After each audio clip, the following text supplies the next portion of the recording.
Suatu hari Sayyidina Ali karramallahu wajhah Rauf tiba Nabiuna Muhammad sallallahu alaihi wasallam, lalu berketuan sebuah hal sangat luar biasa, dan ia menterai sampai makin digigitkan. Sayyidina Ali karramallahu wajhah berketuan tiba Rasulullah, ayyu turukin aqrabu ilallah wa ashaluha alal ibad. Ya Rasulullah, prituk agama saembe langan sak rapat beki sak gampang ojo bersida Allah Subhanahu wa ta'ala. Maka Rasulullah sallallahu alaihi wasallam zikrullah, berzikirlah kepada Allah Subhanahu wa ta'ala. Ingat dan sebutlah Allah Subhanahu wa ta'ala. Di dalam kisah para aulia Allah, Syekh Abu Yazid Al-Bustami pun menjelaskan bahwa salah satu pintu untuk cepat sampai kepada Allah Subhanahu wa ta'ala adalah pintu seendinara oleh disida Allah Subhanahu wa ta'ala. Maka barang mustahil sebetulnya Allah nikan de berdua nafi jua. Allah sempurna dengan kekuasaannya. Bahkan selaku sahara oleh langit beki bumi niki beserta isin nikah kan adalah milik Allah, berada di dalam kekuasaan Allah Subhanahu wa ta'ala. Mu'mbe seandainya memiliki sida-sida Allah arang deh, seandainya memiliki sida-sida Allah denara sifat yang tidak mungkin. Iya, jadi maka sifat yang tidak, pintu yang tidak dimiliki oleh Allah Subhanahu wa ta'ala adalah pintu kehinaan. Mustahil Allah nikah akan hina. Nah, maka justru karena Allah tidak memiliki kehinaan, posisi seorang hamba nikah adalah untuk sampai kepada Allah Subhanahu wa ta'ala, maka jalannya adalah jalan kehinaan. Nah niki, nah ya makin coba eta perdalam tahayati tersapi kende-kende yang selama ini yang ita emang masih teranggap pedit atau masih merasa mulia dengan segala hal saat tabeng sida Allah Subhanahu wa ta'ala. Toh ternyata seorang ulama tasawuf besar nika adalah Abu Yazid Al-Bustami atau Bayazid nika. Ternyata jalan sak menuju Allah nika adalah jalan kehinaan. Memberembe kemuliaan para wali nika, para aulia, para ulama Allah. Tapi toh mereka menyebutkan bahwa jalan untuk sampai kepada Allah Subhanahu wa ta'ala adalah jalan kehinaan, yaitu menghinakan diri di hadapan Allah Subhanahu wa ta'ala. Di dalam segala hal kehidupan samun terjalani niki, maka posisi seorang hamba nikah ya harus tetap memposisikan diri sebagai makhluk yang hina, makhluk yang lemah, makhluk yang tidak memiliki apa-apa. Nah, jadi istilah iftiqar ilallah, selalu bergantung kepada Allah Subhanahu wa ta'ala. Yang pun lain kajian-kajian sifat 20 ni ke arah pembagian kepada arah sifat ibtikor. Sifat ibtikor ni ke jumlah ngarak pira? Arak siwa sampai ia apa? Tidak layak berketuan niki sifat ibtikor ni ke Qudrah, irada, ilmu, hayat, qadirun, muridun, alimun, hayyun, wahdah, niyah. Niki. Qudrah, irada, ilmu, hayat, niki menunjukkan sifat qaharnya Allah Subhanahu wa ta'ala. Nabi kenen qahar, keras. Dia yang maha perkasa, Allah yang maha menaklukkan, Allah yang maha menundukkan segala sesuatu. Maka di hadapan Allah yang qahhar, seorang hamba itu harus memposisikan diri sebagai dia yang lemah, fakir, hina, rendah. Niki, nggih. Nah, lalu sifat qadirun, muridun, alimun, hayyun, wahdahniyah itu adalah menunjukkan sifat kamalnya Allah Subhanahu wa ta'ala. Sifat kamalnya Allah. Inilah dia sifat ibtikor. Maka posisi hamba yang selalu memposisikan diri sebagai dia yang hina adalah selalu ibtikor ilallah. Arti ndek tahu kembe-kembe lemun ndek lantaran atau bergantung senantiasa butuh kepada Allah Subhanahu wa ta'ala. Di dalam beribadah pun dia harus tetap memposisikan dirinya sebagai yang hina, yang kotor, yang lemah. Ambil yang pun terkena menu. Karena emang ibadah nikah, sembahyang, puasa adalah untuk itu. Bukan untuk Allah Subhanahu wa ta'ala. Ambil dalil bahwa sembahyang, puasa, nikah, ibadah-ibadah selain untuk itu. Panggilan azan misalkan. Azan nikah dimulai dengan menyebut Allah Subhanahu wa ta'ala yang maha besar. Lalu kemudian oleh pertengahan nikah dipanggillah kita untuk sholat. Hayya 'alas sholat. Aneh diriin ke sembahyang, sholat. Terus hayya 'alal falah. Kembali adik tak mau kemenangan, adik tak mau kemegahan, adik tak mau kemuliaan. Nah ini. Jadi kita diperintah oleh Allah Subhanahu wa ta'ala untuk sholat. Adik tak kita hayya 'alal falah. Adik tak kita mendapatkan kemenangan, kemuliaan, keberkahan, Nabi Malik, ketentraman, kesenangan.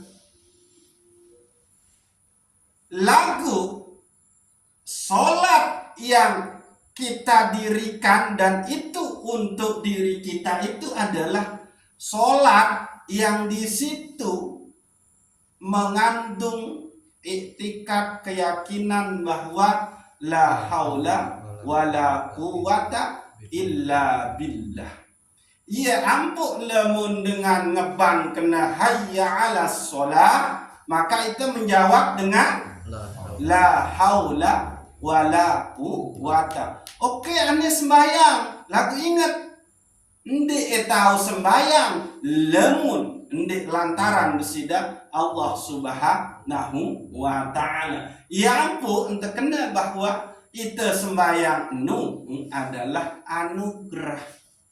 Ketaatan itu adalah anugerah. Ya bahasa Syekh Imam Ibnu Athaillah As-Sakandari.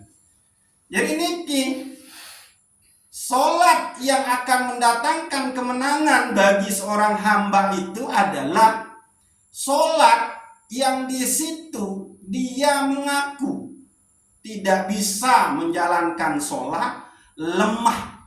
Dia merasa hina di situ. Dia merasa penuh dosa. Dia merasa bahwa enggak mungkin nane tahu sembah desida Allah. Setelah ini mungkin aku ketempoh si desida Allah. Dia yang kepingin masuk ke dalam keagungan Allah. Dia yang ingin masuk ke dalam kesucian Allah. Dengan Allah Subhanahu wa ta'ala. Jadi ya nikah. Tiap ulang ya, bahwa posisi seorang hamba itu adalah dia hina, dia lemah, tidak berdaya.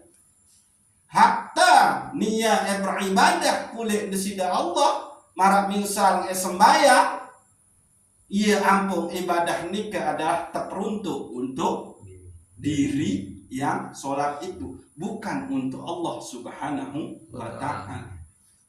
Jadi sangat simbodo dengan sandik milih sembahyang. Berarti ndik milih mau apa-apa. Niki. Lagu ingat, sholat yang mendatangkan kemenangan ojo kita sagawe ini adalah sholat yang di situ engkau merasa la haula wala quwata illa billah. Ya ampun, dijawab panggilan sholat kena pada saat muazzin kena hayya 'alas sholat, kita menjawab dengan la haula wala quwata illa billahil aliyil azim. Niki. Jadi keadaan yang demikian itu adalah rasa zauq. Dah sehingga dakat tidak pada entan tegawe sembayang sak pada lagu rasa sak tepeng tersida Allah Subhanahu wa ta'ala oleh sembayang tenung ia berbeda-beda. Niki. Sehingga lamun masalah zauq, masalah rasa ndek tetau bahas karena emang kita masing-masing rasain. Ndek mbau akal sampai ujung nikah untuk membahasnya. Maka untuk memahami rasa diri kita yang lemah, diri kita yang hina, diri kita yang kotor pada saat kita sholat, maka sholatlah.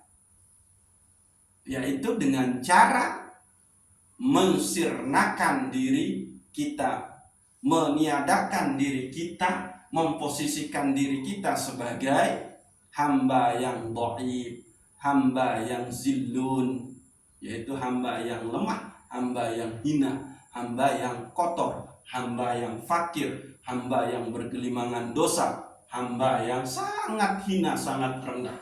Niki. Nggih. Ini kesak pertama. Jadi pintu masuk kepada Allah Subhanahu wa ta'ala itu adalah pintu kehinaan.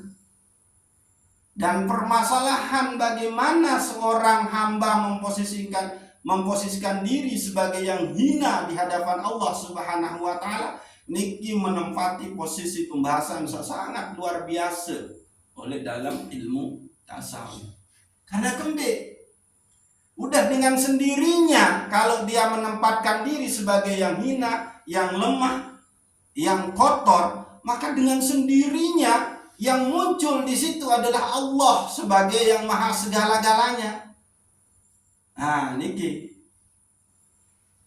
Ya, Allah di situ maha suci, Allah di situ maha agung, Allah di situ maha perkasa, Allah di situ maha segala sesuatu. Dengan sendirinya itu muncul pada saat kita sudah mengakui diri kita lemah. Sehingga kita pun terbebas dari penyakit-penyakit batin yang menyalahi kehambaan kita.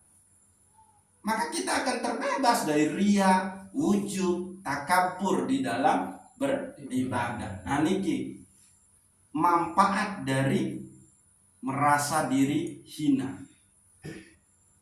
Nah, tetulak ujub pertanyaan Sayyidina Ali karamallah tipa Rasulullah sallallahu alaihi wasallam, ayu turukin aqrabu ilallah wa ashaluha 'alal ibad. Embe langan sepaling rapat ujub di sida Allah lagu ia ringan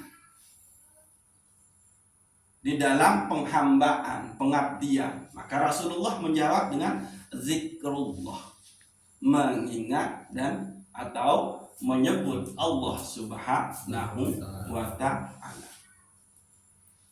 Al-Quran itu nama lainnya adalah az-zikr. Maka orang yang membaca Al-Quran itu berarti dia berzikir. Karena nama lain daripada Al-Quran itu adalah az-zikr. Tingkatan tertinggi daripada zikir itu adalah dengan cara mendirikan sholat. Fa'budni wa aqimis sholata li zikri. Sembahlah aku dan dirikanlah sholat untuk mengingatku, untuk menyebutku. Sila. Mbe tahu tendek sebut desida Allah, ingat desida ndek tahu tendek ingat desida Allah oleh dalam sembahyang. Selalu Allah yang disebut di situ. Nah, ya ampun berbahasa Allah Ta'ala, fa'budni wa aqimis sholat li zikri. Wa aqimis sholat li zikri. Sembahlah aku dan dirikanlah sholat untuk mengingatku, untuk menyebutku. Niki. Tingkatan lain daripada zikir sebagai jalan yang paling dekat dan ringan kepada Allah Subhanahu wa ta'ala adalah dengan cara menyebut asma-Nya.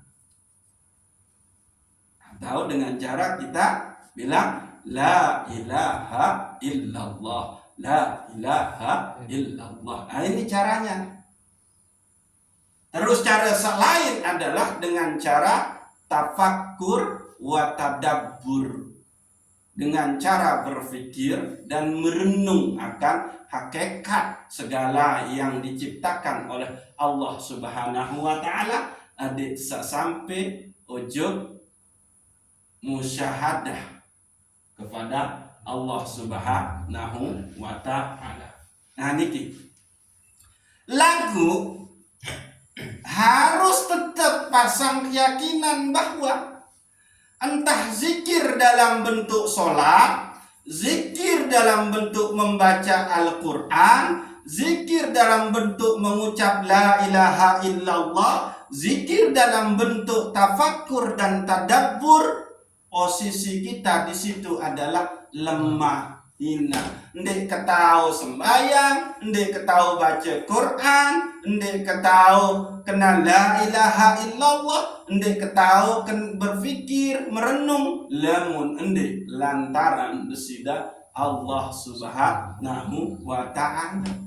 Jadi lamun masih merasa sembahyang, baca Quran, zikir la ilaha illallah, tafakkur dan tadabbur masih merasa diri dia yang memiliki kemampuan, maka belumlah zikirnya itu wusul kepada Allah Subhanahu wa ta'ala. Niki. Nggih. Maka itu penting kita memposisikan diri sebagai hamba yang hina. Nah, nggih. Makin pertama, niki adalah pengembangan malik, pendalaman malik, pembahasan oleh Al-Hikam nika. Gitu. Sabaru-baru niki.